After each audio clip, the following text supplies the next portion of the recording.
Okay guys, today I'm answering the question here from the YouTube user Thor BJRN Backman 1018. That's his username on YouTube. And the question is, how do I know what I should focus on to improve in Jiu-Jitsu? So how do I know what I should focus on to improve in Jiu-Jitsu? Guys, I even put in parentheses here, this is the $1 million question. Because I think like the reason this is the $1 million question is because this is the hardest thing in Jiu-Jitsu and I think also in life. Because figuring out what to focus your time and your energy and etc., I think it's a really hard thing in life and in Jiu-Jitsu. And the reason it's also hard in Jiu-Jitsu is because the complexity of Jiu-Jitsu.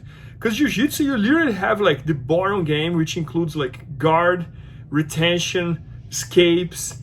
Then you have the top game that's like guard passing, back takes, mount attacks, side control attacks. So there's so much things that you can focus on in Jiu-Jitsu that I think it becomes really hard to figure out what to focus in Jiu-Jitsu.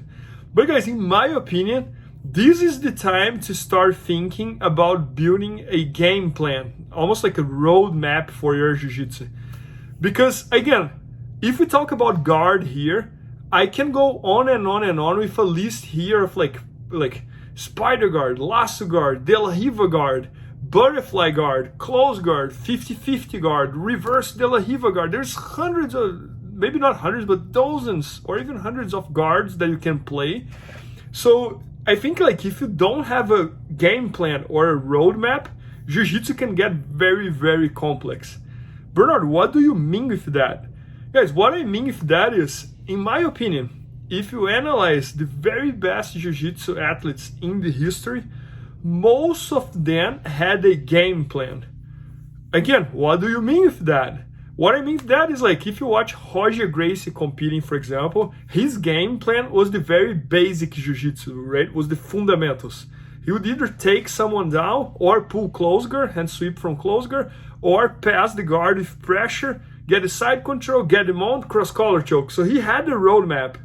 If you analyze other guys, like, I don't know, like the Meow Brothers was the berimbolo type of game.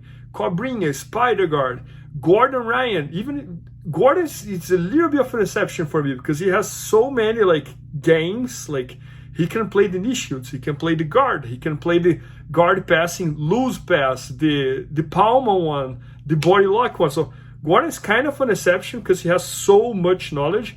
But anyways, but even though if you really analyze him competing, he has some sort of game plan that he plays in his mind, in my opinion. And but even other guys like Craig Johns, you expect him to pull to the knee shields and attack the legs or go for a triangle. Or if you think about Leandro Lo, you expect that he would pull guard, control the pants. When he was on top, he would either do the Toriano or knee cut. In my case, for example, I would always pull half guard and play the single leg half guard or the deep half guard. And when I was on top, I would play the over-under pass. So I have a very defined game plan. And again, there are some exceptions here, like Lucas Lepre. You don't know what he's going to do. He can play half guard, he can play butterfly, he can play spider guard, he can pass the guard with pressure, he can pass the guard with Toriano, he can pass the guard with a knee cut. So those are some exceptions. I would put Buchecha in this bucket as well. Like you never know what he's going to do. Sometimes he would do a double leg, sometimes he would exchange judo, sometimes he would pull close guard, pull half guard, he would pass the guard with Toriano, he would pass the guard with pressure, all type of things. But anyways, but the majority of the best guys, they have a roadmap.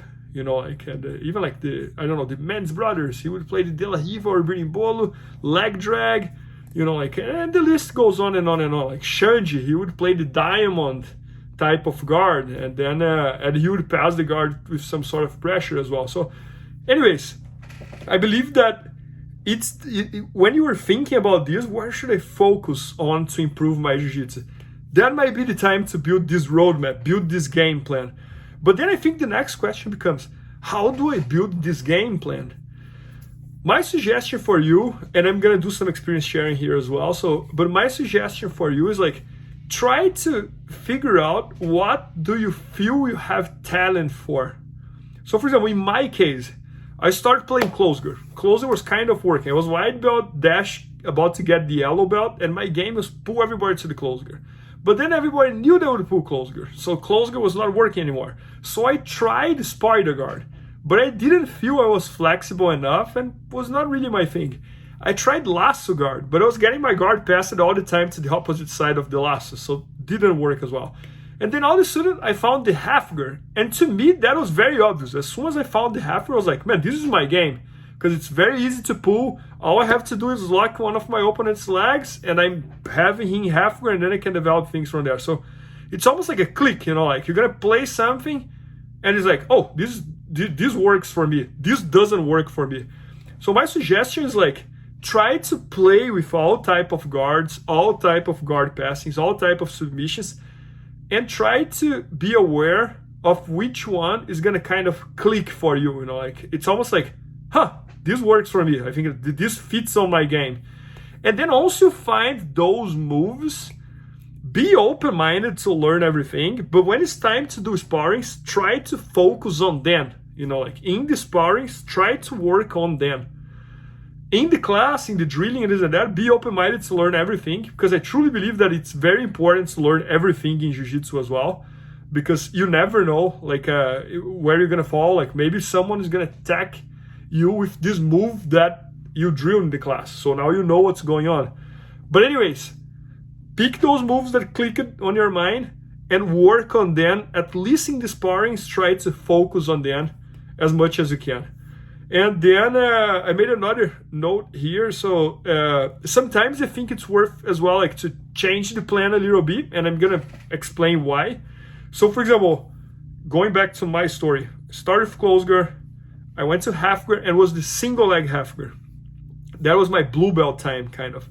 As a purple belt, the blue belt single leg was not working that much anymore. So I added to my game the deep half guard. So it was kind of like a change. I'm not going to play the single leg that much anymore. I'm going to play the deep half guard. Then when I was a brown belt, many people were stopping my half guard. And then I was like, I need something else. That was the time to start using omoplatas. So I would pull close guard. I would try the omoplata.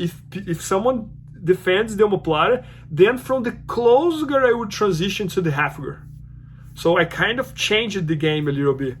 And so I think it's really worth like, you focus on one game, but at some point as well, you kind of like almost like shock the circuit and you experiment a different game, because I think having those shocks as well makes you open-minded to another game, and then you can kind of put them together, you know, like you can kind of like connect both. That's kind of what I did. Like I focused a lot in the omoplata at some point, and then I connected close guard with half guard. And then I would start the match, and I had the choice to pull half guard, or I had the choice to pull close guard. And then at some point, I added the double leg to my game. So I would start the match, and I had the option to pull half guard. I had the option to pull close guard and go to half guard. And I had the option to shoot a double leg. And if the double leg works, great. If it doesn't, I pull half guard from the double leg. So it's almost like I started with one direction, and I added some other directions that connects to this, you know, like. So anyways, going backwards here, so going back here to the beginning, how do I know what I should focus on to improve in Jiu-Jitsu? I think this is the $1 million question. It's a really hard question, so don't feel bad that you're having that question. But the few tips here that I would say is like this: if you're asking yourself this question, this might be the time to start building a game plan, building a roadmap. And in order to do that, try to figure out what are the moves that kind of click on your mind. You know, like almost like the moves that you feel like, this is good for me. And then on the sparrings, try to focus only on those moves. Try to really emphasize those moves. Be open-minded to learn everything, but during the sparrings, try to focus on them. And then also now I will try to shock the circuit as well. Try to shake the circuit. So you go there and you try a completely different game, and you try to connect those two games. Okay? So guys, this is my advice. I think that this is kind of what I did in my career and kind of what I see people doing. I hope that helps you. If you are a beginner in Jiu-Jitsu trying to build a game plan, make sure to check it out, BJJ Fanatics. We have a bunch of instructional videos very focused on a specific game plan, and I think that's gonna help you a lot. So guys, I hope you guys enjoyed, and thanks so much for watching, and let me know here in the comments what you think about that. So how do you know what you should focus in order to improve our jiu-jitsu? I would love to hear your comments here. I'm always very open-minded in jiu-jitsu, so that's why I always ask you guys to leave comments, because there's a chance that I'm gonna see a comment that, I never thought about it, and that can make sense to me.